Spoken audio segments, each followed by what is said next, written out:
I'll start by saying that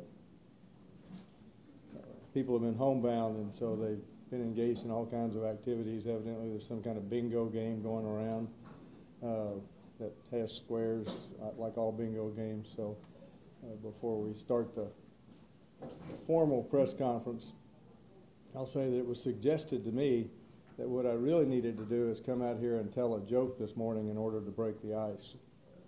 I'm sorry. Sorry, I just, So for those of you playing ice bingo, okay, there you had it. The word for today is patience. It's pretty clear what the rest of the day is going to look like, but it is treacherous out there right now.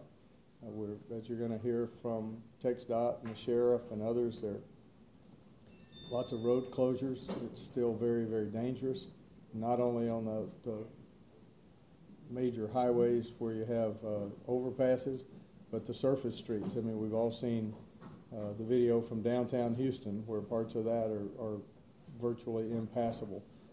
So again, people need to stay home until this afternoon. What time? I'll let some other people talk about that, but I can tell you that our Emergency Operations Center is planning to go back to normal operations at 4 o'clock. So this morning is still going to be bad. Precipitation's ended. So nothing's changed from last night. For the county, jury service is still canceled. County employees, we're still urging all department heads to allow employees to work from home or make some other arrangements, come in late until these roads clear of the ice.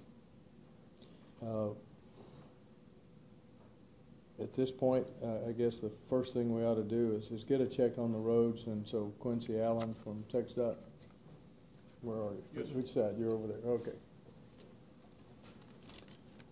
Good morning. We've had crews working through the night, putting out brine and aggregate gravel. We're experiencing closures on the most of the main lanes in the area: 59, 45, 69, Fred Hartman 146, and many other areas. We will continue to treat. This treatment, once the temperature begins to rise, will help us recover more quickly. Our crews will continue. We're shifting those folks, and so we'll have a shift change at about 8 a.m. this morning. We support the judge's suggestion that everybody should stay home and stay off the roads as much as possible. We will continue treating, and as the weather rises, we look forward to a quick recovery. Thank you. Sheriff Gonzalez. Thank you, Judge. In a 23-hour period, beginning since yesterday morning at 6 a.m., we've received crash reports totaling 582. That's a total list, including major and minor accidents, some pedestrians as well. Last night, we did investigate a fatality accident, but we do not believe it was related to icy conditions. I was out there myself. It was in the Crosby area. I believe in the entire Houston region, there's only been one. I believe the Houston Police Department investigated that one. Our call volume right now is manageable. We do not have many calls holding in the queue, but our patrol units are still out there in force. We do have a developing story right now where there's a trailer fire in the 100 block of Cherry Laurel Street. It's in our District 2 patrol area in Northeast Harris County, Huffman area. There's a possibility of multiple fatalities at that trailer fire. We're still trying to determine the whereabouts of some of the children that are attached to that trailer home. So we'll be obviously following that. And that's another reason that we really ask and urge the public to please stay off the roadways. We are also responding to other calls. And so if we have to deploy our units out to different traffic situations, then it really limits our ability to be responding to other calls. And an incident like that's going to require a lot of our force to be out there. So we're going to be monitoring that. Also, just a reminder to please be very cautious with space heaters, making sure they're not close to flammable materials and other things that could possibly cause a fire. We do not yet know the origin of this fire, but we're going to be monitoring that very closely. And Just want to thank the members of the Harris County Sheriff's Office, our detention team, and all law enforcement personnel for a job well done. They're out there working hard. I was out there with them, and they're responding to calls and trying to serve the public in Harris County. So appreciate their service.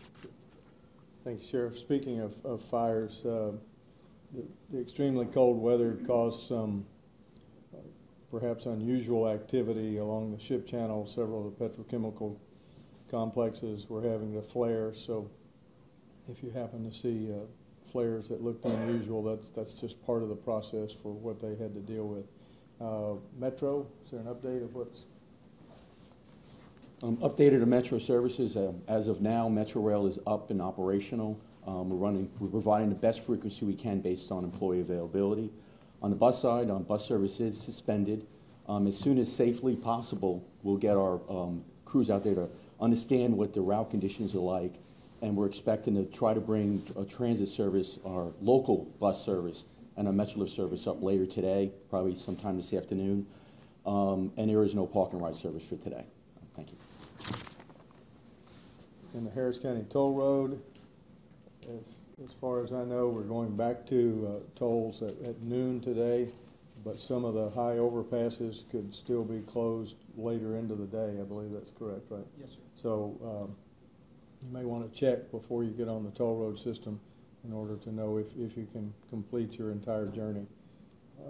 Who have I missed? Jeff Lindner. So what's your weather report, Jeff? As the judge said, the precipitation ended last evening, and overnight the temperatures have fallen into the upper teens and low 20s across the region, and that has maintained the ice situation. Temperatures will be rising this morning, likely reaching the freezing mark and then above by about 11 o'clock midday across the area.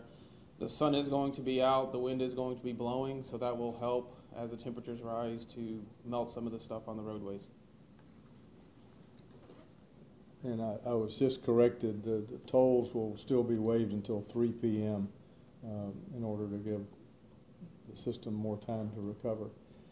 So with that, again, the word really is patience. Tomorrow we'll go, gee, did that really all happen? But as long as everybody stays in, stays safe, I would remind people, we discovered it ourselves, even if you think you want to go out, you think you want to go get something to eat, you think you want to go to the grocery store, the truth is they haven't been able to be resupplied.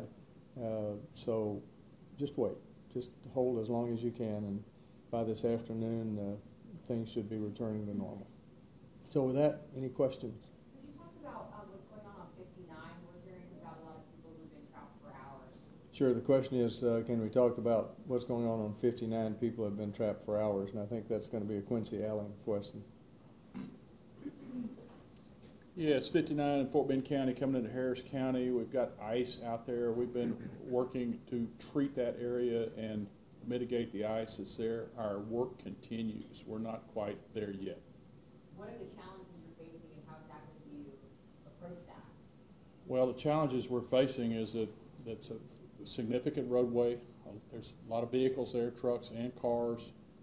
We've got teams of folks in there putting in brine as the salt solution and the sand, and we need an opportunity for that ice to melt before we can safely open that roadway. Is there any kind of timeline for the people who've been there for a few hours? We don't have a timeline right now, but we have staff on site, and we're working with the local police authority there as well. As soon as it's safe to open, we will open it. We hope it certainly is sooner than later. Might be a question for Judge Evan. Is there anyone going to the cars to see if everyone's okay? I've seen that some people might be running out of gas soon. Oh, actually, if it's in Fort Bend County, I'm turning around to the sheriff because I would assume that's the kind of thing that deputies do if it's in Harris County. Correct. So I have no doubt that people in Fort Bend County are doing that. But I would urge those people who, not that they can see the television reports right now, be careful, because one of the fatalities we had last night was somebody being out of their car and then being hit by another vehicle.